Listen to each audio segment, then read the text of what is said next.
It's WrestleMats here. We're talking the best SummerSlam matches of all time. We're bringing it back to SummerSlam 2005.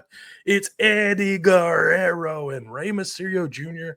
But there's a twist, Matt Kelly. Custody of little Dominik Mysterio, our first ever, well, not first ever, because I guess he'd been there on WWE TV before, but his PLE appearance, his first ever PLE appearance, if you will, there with Dominik Mysterio, as I spit all the way into the camera there for some reason talking about this match. But man, this match has such an iconic lore to it that we hear about it all the time, especially now that Rey and Dom are in WWE together. And so to go back and watch this and to see little Dom, to see Eddie and Rey in their prime, oh man, what a treat this one was, man. Custody papers. Is it true, Dad? Is it really true? I'm your poppy.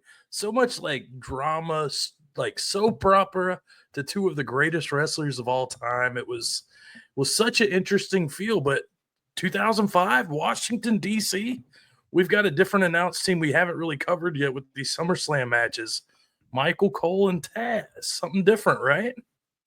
It was different, and admittedly, there's another match that we're going to be talking about on the channel this week, and it had the classic JR and Jerry the King Lawler team, and so to go watch, I watched these matches back to back, and so to hear Michael Cole and Taz, you do realize kind of what a stark departure it was, and I think I kind of realized Taz is maybe a little bit underrated on the mic in that particular era.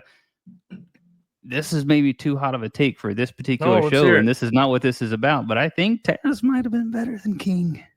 Oh, shit. that is on fire. Okay. Yeah, I mean, it's so tough, dude. Like, so many of, like, King's, like, style is like that 90s style. Like, yeah. So looking at it from a, late 30s perspective, it isn't as fun as it was when I'm 13, 14 years old. Right. That's kind of my thing. It's a little bit apples and oranges, and watching it, at the time when you're 13 versus when you're in your 30s, and as we are now, it's just different flavors for everybody, and that's my personal take today.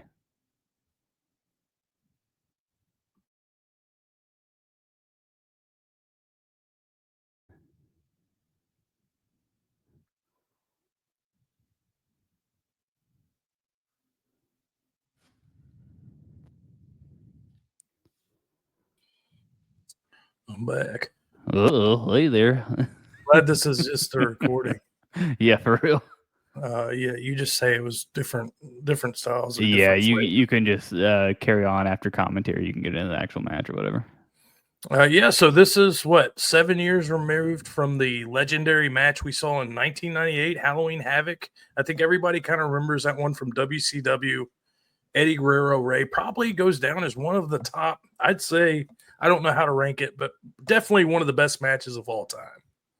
One of the best matches of all time, most certainly within the framework of WCW, and I heard Rey Mysterio talking to Chris Van Vliet specifically about this match, so that kind of tells you, like, this match still gets brought up by fans everywhere to this day, and you just see, for as much as there's the animosity, right, about this specific match between Rey and Eddie, you see Rey's face light up when you ask him about that match and how proud he is of that match with him and Eddie. So you see that chemistry there all the way dating back to WCW, and then it carries over here to this match that we get. Well, in 2005, we see Eddie out first. He's got the custom ring gear, those flames you don't really see anymore. Dude, and he's jacked to the gills. This is not your 98 Guerrero. This is fucking Balco Eddie Guerrero. This dude is jacked. Eddie is thick.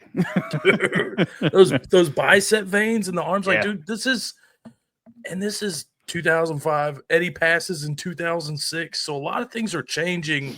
We talked about it right before we recorded. Like 3 months after this, we've no longer got Eddie. So this was really a treat for us to see one of Eddie's, like, last great moments. But and then we have Rey Mysterio coming out. How about that entrance music Rey used to have? The do do do do do do do. And he just jumps off out of the ring, dude, or the stage. Of the Holy stage, shit. yeah. I missed the jump out of the stage for sure. That's iconic Rey Mysterio right there. And I think the flames that you mentioned with Eddie Guerrero on the tights, even on the boots, right? He's got the Yeah. gold boots, and he's still got the outline of the flames on the boots to go into the tights. That's just very classic Eddie Guerrero when you think about that. And I think we're getting both of these guys really at a peak with a personal story attached to it. And I think this is something we've learned maybe throughout WWE history. If you want somebody to truly get heat, who do you pick on? You pick on Rey Mysterio. It worked out well for Dominik, present day Dominik that we're seeing, and we saw it all the way back then with Eddie Guerrero too here at SummerSlam. Well, how good of a personality was Eddie as like playing this heel? He gets to a point in the match where he's like, Dom, you're gonna have to learn the hard way. And it's just that kind of like that over abusive father, like, and how invested was WWE? Granted, this is what it's so different with wrestling because there is the storyline aspect to everything. It is such a goofy, kind of dumb storyline when you have two of these great wrestlers and you have a ladder, you have the custody of Dom. It's weird, right? Just having two of the best wrestlers of all time. You've seen in these other matches what they can do just in the ring by themselves. But now we have these other layers to the pie. I will say I cracked up pretty hard when Michael Cole felt like he needed to make the declaration that this is the first match ever where declaration papers have been like the subject of the match. And I was like, no shit, Cole. But at the same time, with all the weird stuff that WWE has had throughout time, I guess it's not as crazy to make that as a disclaimer as it was when I initially heard it. But yeah, man, I mean, you nailed it. These two are such technical guys, but then you have this added stipulation and this added layer of the story within the match itself. I will say every one of their ladder spots looked as dangerous as it could possibly look for whatever reason. Eddie slipped on what was supposed to be a sunset flip with Rey. Rey body dropped Eddie onto a second ladder that was already attached to his ladder, and his own ladder came crashing down. Eddie came off of hanging. I think he was hanging off the briefcase itself, and it looked like he twisted his ankle. I mean, it looked like some crazy dangerous spots. But Eddie and Rey, the spot of the match for me, Maddie, was where Rey is there dangling off the briefcase. He falls. Eddie turns it into a power bomb. Yeah. As Rey is falling from the briefcase. I mean, what a freaking spot, dude. What creativity we see out of these guys. I really, for as wonky and goofy as the concept is, these two in the ring, there's something magical about it, man. Well, and the thing that I noticed was obviously the ladder, that's what we've noticed with these. Either it's over choreographed or the ladder works against you. That's the problem. So they weren't over choreographed. It was just when a ladder would fall, it would fall. It's nothing they could do about it. But the impact, like this looked like a car wreck with how hard Eddie hits, how hard a young Rey Mysterio was hitting Eddie Guerrero. It didn't matter what they did. Like you felt it, man. And just seeing the springboard off the top rope, like that was done like with ease and how it lands on Eddie's neck. And just all these, I was like, dude, these guys are going to be hurting for years to come after this match. You got an appearance there from Vicky Guerrero as well. I think this is before the Excuse Me days, right? And then you got an appearance at the end from Angie as well. So to bring it full circle there, with her and Dominik embracing Rey. And so I think everything about this match worked. I don't think it's one that you can repeat ever again, maybe necessarily in WWE history. But with these two, it worked. It's a great SummerSlam moment. Where do you rank it, Maddie? What 1 to 10? What do you got on this match? So going into it, before I even watch the match, I'm seeing the storyline. I'm like, how is this going to affect the actual match quality? Then you start seeing at the beginning, the ladder's messing up. So I'm like, okay, but all in all, Rey Mysterio and Eddie Guerrero, I don't care what kind of match you put them in, they are so damn talented. You can't, even with everything working against them, it's hard to go lower than a 7.5, 8 on this one. Yeah, I think you could even bump it up to maybe an 8.5. It's somewhere Yeah. I'm there with you at its floor, easy 7.5.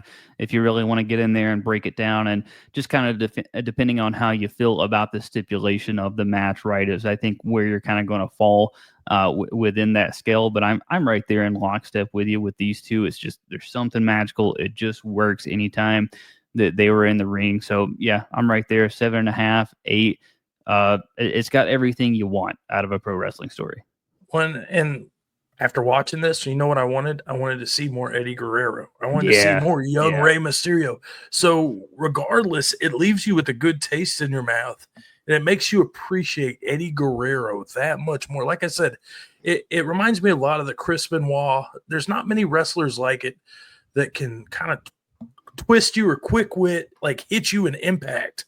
They did it differently than like anybody else I've ever seen, I think. Just how impactful, how quick. There's only a handful, maybe a Kurt Angle, maybe a, Chris Benoit, but Eddie, man, he was special. yeah. Absolutely special. It definitely. I don't want to sit here and belabor because I've never been a professional wrestler, not going to be a professional wrestler. But I think if I was trying to be, Eddie Guerrero would be the 101 of who I'm trying to lie, cheat, and steal with, right? Like I'm trying to take his moves, I'm trying to take his character, I'm Oh, trying to take all these little nuances that Eddie has throughout his career. There's so much to be untapped there, and that you could put into to today's product. yeah. Eddie is timeless. Right. And even with Rey Mysterio getting the win, so he does have the custody of Dom, like we said, all the with the wives coming out, everything like that. I think Eddie Guerrero shines the most in this match.